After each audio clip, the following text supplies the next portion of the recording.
We've heard today from Dr. Victor Choudhrie about the whole issue of power encounters and prayer, and how 95% of churches being planted are always coupled with both the preaching of the word and power encounters, of demons being cast out, and of signs and wonders and miracles. And we've also been really challenged with the idea of prayer at both a house level, city level, and a regional level, of casting out the strong man before the gospel can come in. Wonderful stories of those kind of intercessory acts.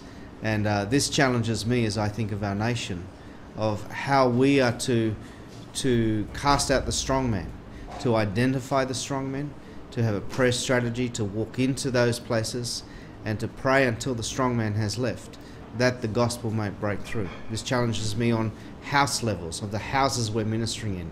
Are we praying? Are we binding the strong man? Are we seeing the release of God's Spirit?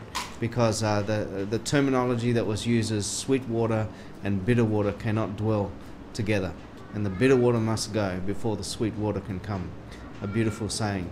So a great challenge for prayer, spiritual warfare, and this happens at different levels. A call to fasting, a call to persevering prayer, a call to boldness in prayer, and that's a great challenge. Let's be challenged to pray and bind the strong man. Amen.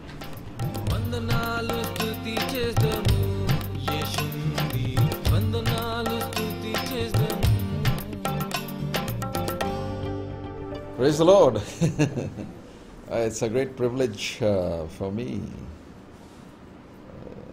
Somebody who doesn't like traveling very much, for you to come all the way from down under is, I'm really grateful to God and to you for taking this journey.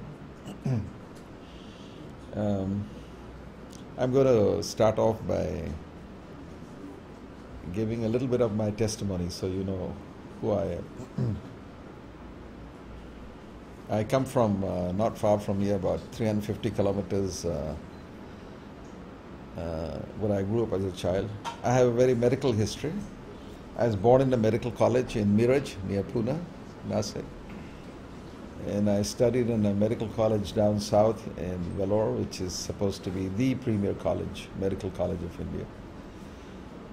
And I became director of the third Christian medical college here in India. So, my life has revolved very much around medical colleges, and I understood nothing other than hospitals until I was invited to become the director of this medical college in North India, in Punjab, which was at that point going through a severe period of hostility. They were shooting each other. The Hindus and Sikhs were shooting each other. So that separatist movement that they were trying to do.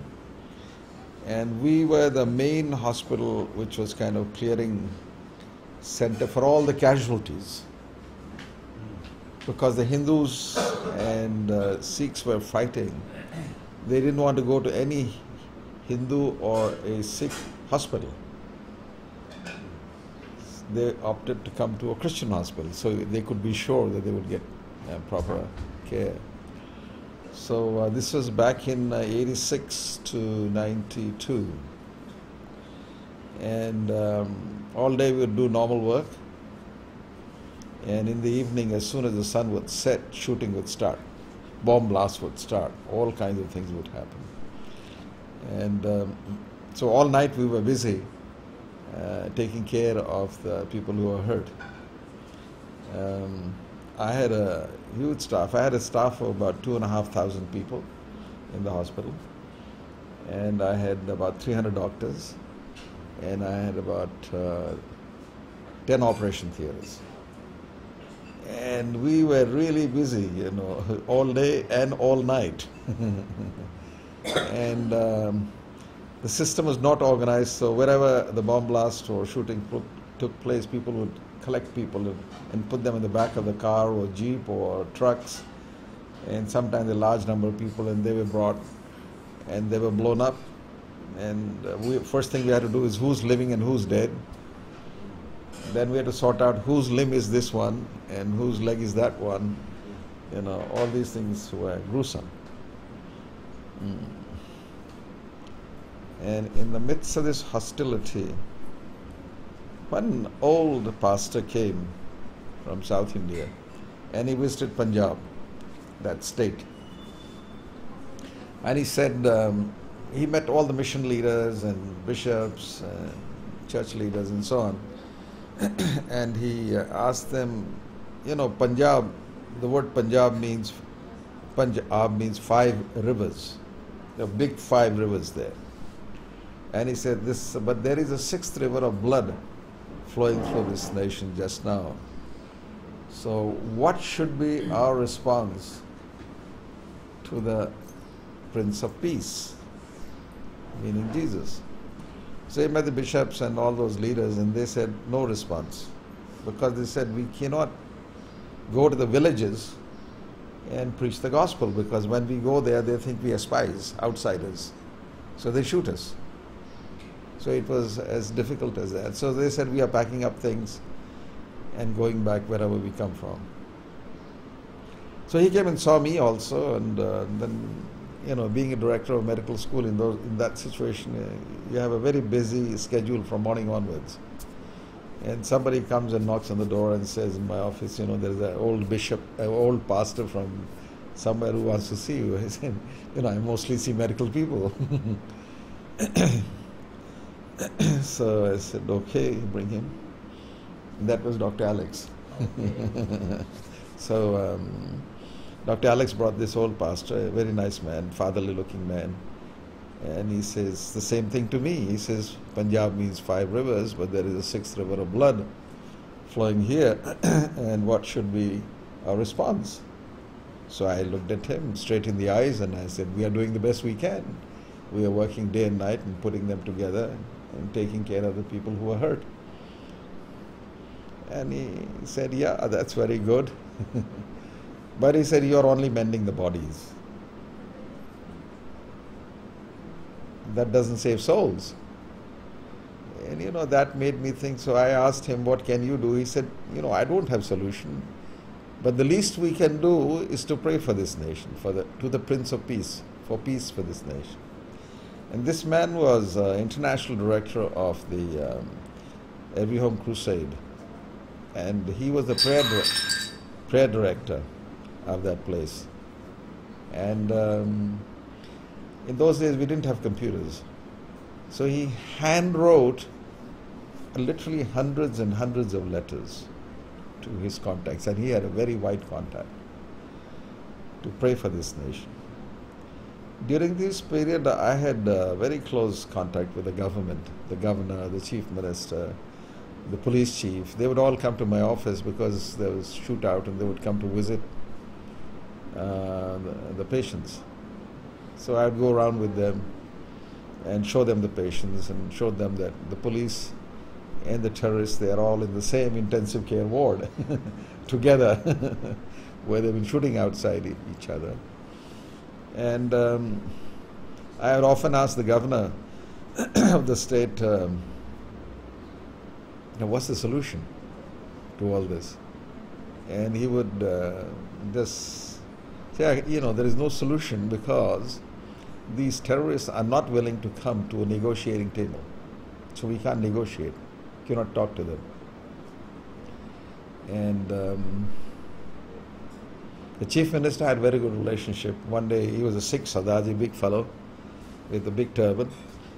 And I said to him, Sardarji, you have a very dangerous job because you're surrounded by black belt security and all that sort of thing. Yeah. So I told him, it's a very dangerous job you're doing. So we, as Christians, we pray for you in the church regularly, every Sunday. Oh, he was so pleased, absolutely pleased as punch. At least somebody prays for me, he said. And from there on, wherever I met him, whenever he came, he would publicly hug me and announce, here in this state, everybody wants to shoot me, but here's one man who prays for me. That was a great testimony. The chief minister of the state saying that to the public over there. And the police chief is a tall, 6 foot plus guy, huge fellow. And I asked him, what's the solution? And he had a very short answer. He said, shoot them all. That's all. That's what I'm doing, he said. So then after this pastor had gone, just 2 months, within a very short period, suddenly all hostility stopped. No more shooting, no more bomb blasts, nothing. He just stopped, dead. And I was out of business suddenly because he had so many patients coming. And but my staff had some rest because they were working day and night. And then I asked the governor what happened. And he said, I don't know. Absolutely no idea, because we never negotiate peace. It just happened. Then I asked the police chief. I said, what happened? He said, I shot them all. Then I asked the press people. I said, what happened? He said, they said, an X factor was operating. Because it has nothing to do with government, it has nothing to do with peace negotiations. He just, there was an X factor that was operating. And they printed that in the newspapers. But I knew what that X factor was. So I told them, this is not X factor. This is prayer factor. And then I told about this pastor who would come and who would handwritten all over the world to the network to pray. And there are thousands, literally thousands of people who've been praying for this state, point by point, as he was writing. And for the first time I saw the power of prayer in my personal life. You know, suddenly I stopped on track with the medical work that I was saying, you know, this is different. And what the old man had come and said to me, yeah, you're mending the bodies, but not the soul. And that sort of hit me. And I resigned my job as the director of the CEO of the medical school. And they asked me, what are you going to do? I called my wife to my office and told her I'm resigning, and she said, what are you going to do? And she knew I was a surgeon, so I could always go someplace else and work. So I said, I'm going to be church planting. So my wife says, what's that? So I said, I also don't know what that is, but that's what God is telling me to do, church planting. Oh, so it didn't strike me as something very difficult at the time, because I thought I'd do a big operation, so this is some minor operation. I don't know this one, but I can always read up and find out and and do it. I didn't think much about it, so we packed up our things. I resigned. People asked me, my staff asked me, what happened? I said, I've been promoted. So what do you mean? I mean, I was at the top of the post that you can get to in India as a CEO of a medical school. That's as high as you can get. You've been promoted. Where are you? Where? I said, I'm going as an evangelist. Oh, is that meant to be a promotion? Because everybody has this picture of a little evangelist out there. So I said, I've been promoted. So there was some mixed reactions over there, including in my own family. My children couldn't not all of them could absorb that Dad was now not going to be up there. He's going to be, he says he wants to be an evangelist. And some people are really angry with me. You have all those skills. Evangelism, anybody can do that. But what the skills you have, you should be using it for something else. Anyway, I resigned and came back. When I came back, I resigned, I had no job now. I had no money in the bank because I had spent all my money educating my children and they became my assets. I had no pension because I never worked long enough in a place to qualify for pension. So I had no pension, and I had no house of my own, and not an inch of land that I owned. This is how I left, and not a worry. Not a worry. It didn't occur to me that you should be thinking of at least having it. I was 59, bordering on 60 at that point, and didn't have a house. So I came back to my parents' house. We unloaded the stuff, and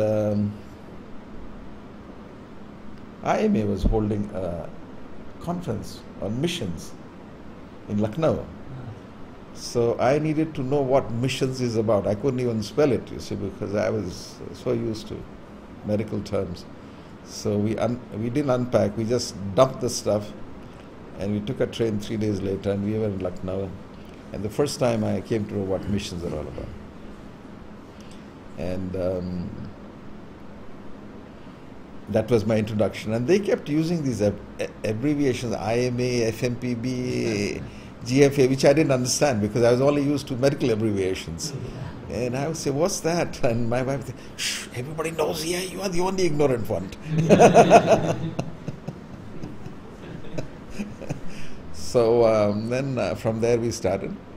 What I did was, before I had gone to medical school, in this little village which is 200 kilometers from here, north from here, it's a tribal village. So when I went there, my history was that I qualified from the medical college, then I worked in a mission hospital, then where Don McGavran comes from, not far from there.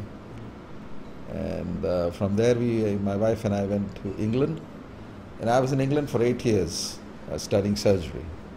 But I knew I was going to work in a small mission hospital, so I wrote it through so many different branches from head to foot. So when I came back, I had some competency in just about everything, from making burr holes in the head, to eye surgery, to head surgery, to heart surgery, to everything in between, from toe to head. And for 18 years we toiled there, and I probably ended up doing more surgery than most surgeons ever get to do in their lifetime, simply because there was no other surgeon in sight for 100 miles. And so when I was there, when we came back from England after 8 years in 1969, the thing that struck me coming from England was poverty of the people. Extreme poverty, and they needed surgery, they couldn't pay for. In fact, we had to feed them, and you had to give them money for transport, otherwise they would stay there. And there was a British doctor there, Dr. Clement Moss, a very broad-minded man, and together we really clicked together very well. And I had come from England, from London, so I had some very big ideas, which is, not replicable in a small village. So I would ask for some peculiar equipment that nobody thought of, which I was used to in England. But he never said no. He'd always say, let's find out if we can get it. So we built up a big hospital, cancer unit, and we got cobalt units and Theratron, because there was so much cancer in this village. And not in this village, hundreds of villages. And so we did. And I discovered this poverty. Then I visited some villages. And there was extreme poverty. I see a mother, 3 or 4 children, one baby sitting there, about this, with a little bowl, aluminium bowl of some rice, watery rice, flies all over the place, completely malnourished. And I'm an Indian, but I had cultural shock because I had been so far away from India. So we kept saying, so I said to this mother, we take this child to a hospital, you come with them, we'll give you free treatment, we take care of. And she would say no. Then we'd say, this child might die. So if he dies, he dies. I got 3 other kids. If I go to hospital, who's going to look after them? And if my husband stays home to look after the kids, then who earns a living? We'll all die. It was as brutal as that. The response would be. Nobody was willing to come to hospital. then it occurred to me that, if they won't come to hospital, then we have to go and serve them over there.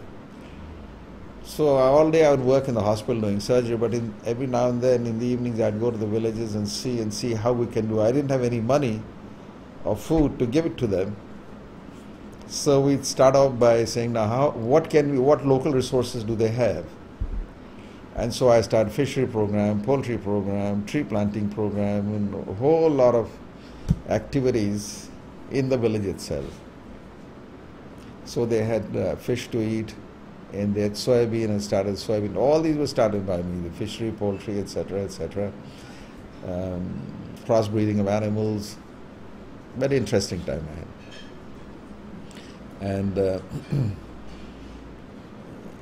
in between we'd go and do medical camps, and sometimes very high level, advanced level of medical camps, cancer detection programs and so on, And we even do heart surgery camps.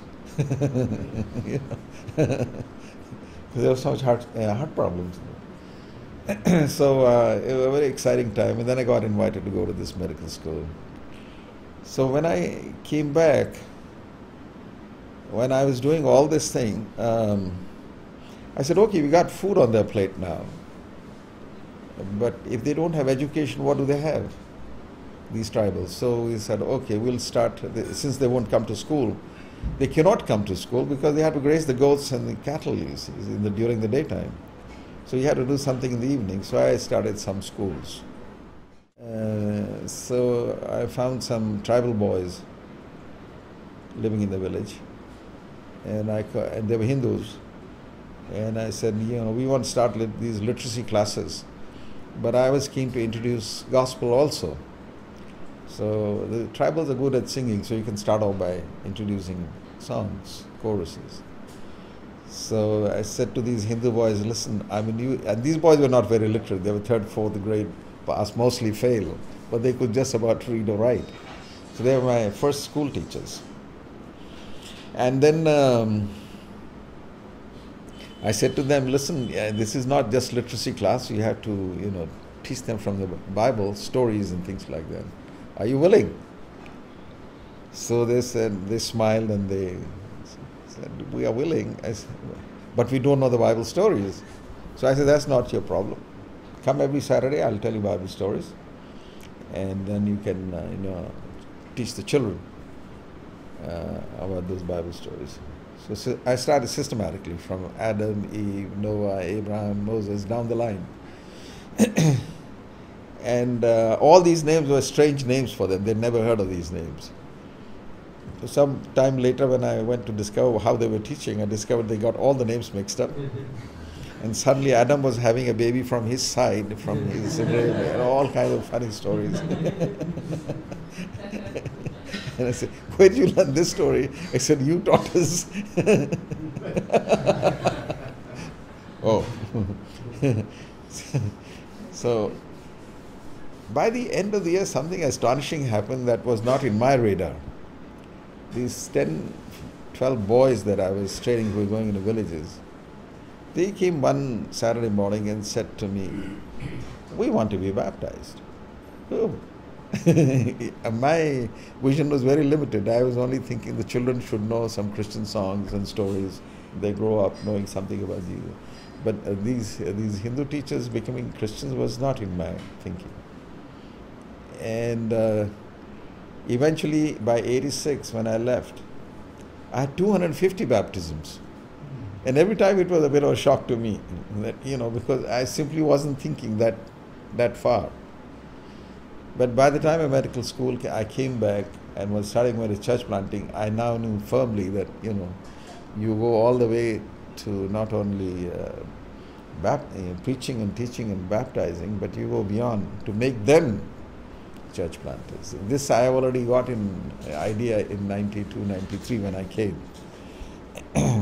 And I had a framework on which I could work. I knew how these literacy classes had become church planting classes. And without overtly preaching, there was no crusades, conventions, or special Bible classes. It happened.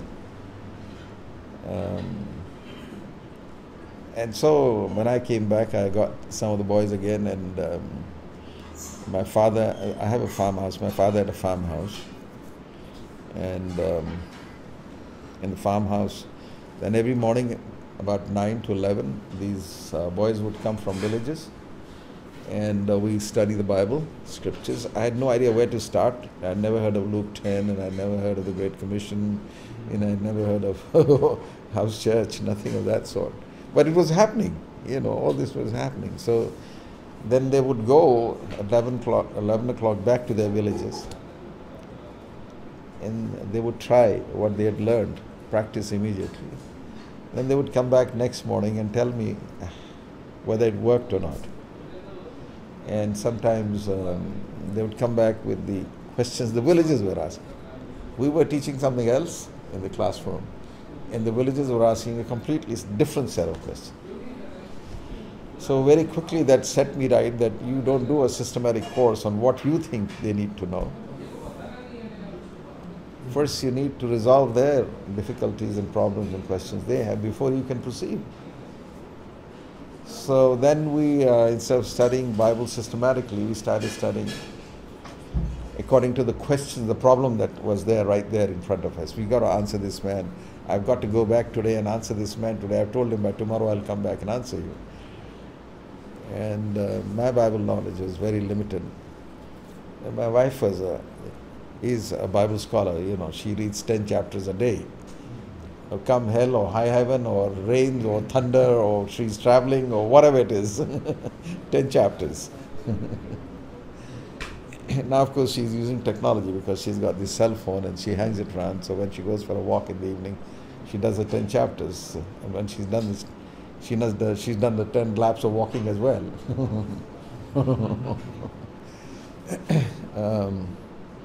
So we had to ask her, where is this verse and where is that verse? That was a big struggle. Sometimes I had to go to the kitchen. He'd say, honey, where is that verse? And she'd say, oh, go to Philippians 2:9 or something like that, while she's rolling the chapatis, which was very helpful. And then these boys did wonders.